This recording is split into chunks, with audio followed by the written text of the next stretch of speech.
सूर्य जो आपका प्लैनेट है वो नेगेटिव प्लैनेट है। सूर्य की आपको रेमेडी करनी है, सूर्य का आपको जेमस्टोन नहीं पहनना है, सूर्य की आपको एनर्जी से अपने आप को बचाना है, प्रोटेक्ट करना है।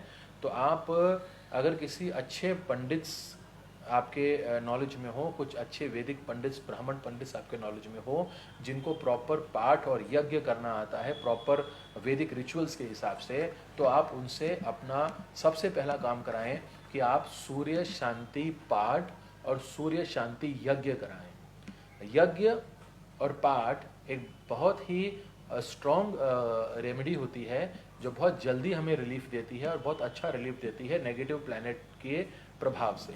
तो आप पहला काम ये करिए कि आप अगर करा सकें तो किसी अच्छी जगह से सूर्य शांति यज्ञ कराएं।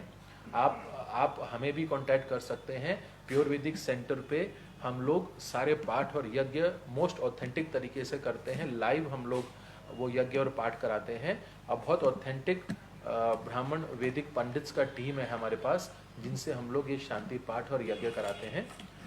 अगर आप वो यज्ञ ना करा पाए इमीडिएटली, तो आपको आदित्य हृदय स्तोत्र, एक बहुत पावरफुल मंत्र है सूर्य के लिए, इसको आप सुनना शुरू कर दीजिए।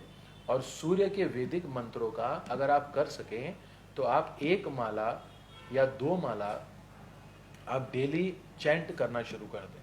किंतु अगर आप मंत्र रेमेडी करना चाहते हैं अपने लाइफ में, तो इस चीज़ का ध्यान रखें कि जब हम कोई मंत्र की प्रैक्टिस शुरू करते हैं, मंत्र का अगर हम कोई डिसिप्लिन शुरू करते हैं अपने जीवन में, तो उस मंत्र की वाइब्रेशंस से हम अपनी सबकॉन्शियस एनर्जीज जो प्लैनेट से जुड़ी हुई होती हैं, हमारी सबकॉन्शियस बॉडी की जो एनर्जीज होती हैं, उनको हम मंत्र की साधना से और मंत्र की वाइब्रेशन से हम उसको क्योर करने की कोशिश कर रहे होते हैं। तो इसका जो प्रोसेस होता है ये थोड़ा सा हमें सिस्टमैटिक करना पड़ता है। सिस्टमैटिक का मतलब ये होता है कि अगर हम आज से या हम कल से अगर कोई प्लैनेट का मंत्र साधना शुरू करने जा रहे हैं, तो कृपया आप उसका एक डिसिप्लिन बनाने के रखने की कोशिश करें।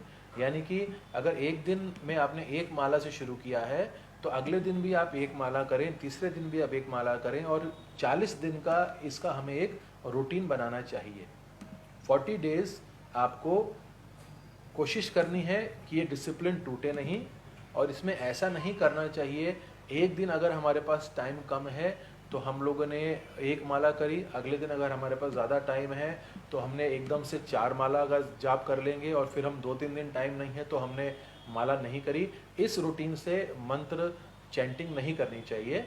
तो आप कृपया इन चीज़ का ध्यान रखें। अगर आप किसी भी प्लैनेट के मंत्र की चैंटिंग कर रहे हैं उस प्लैनेट की नेगेटिव एनर्जी से रिलीफ पाने के लिए, तो उसकी एक फिक्स्ड क्वांटिटी बना के और उसका एक डिसिप्लिन और रूटीन बना के करने की कोशिश करें। उसका बैलेंस ना बिगाड़ें, क्योंकि वो हमारी सबकॉन्शियस एनर्जीज को हील करने की बजाय, हमारी सबकॉन्शियस एनर्जीज को बैलेंस करने की बजाय उल्टा हमको डिस्टर्ब भी कर सकते हैं। इसलिए हम लोग कुछ ब्राह्मण पंडितों से अगर हम इनका जाप कराते हैं, तो हम लोग कोशिश ये करते हैं कि 1 दिन में या 2 दिन में ही वो पंडित जी आपका संकल्प लेके, अगर 21,000 जाप करना है या 11,000 जाप करना है, तो वो एकदम बैठ के एक 1 फ्लो में वो आपका पूरा जाप खत्म करते हैं। और उसके बाद उसका एक पूर्ण आहुति का यज्ञ करना होता है। ये उसकी एक कंप्लीशन सेरेमनी आप समझ सकते हैं कि होती है, तभी हमें उस जाप का और यज्ञ का हमें प्रॉपर फल मिलता है।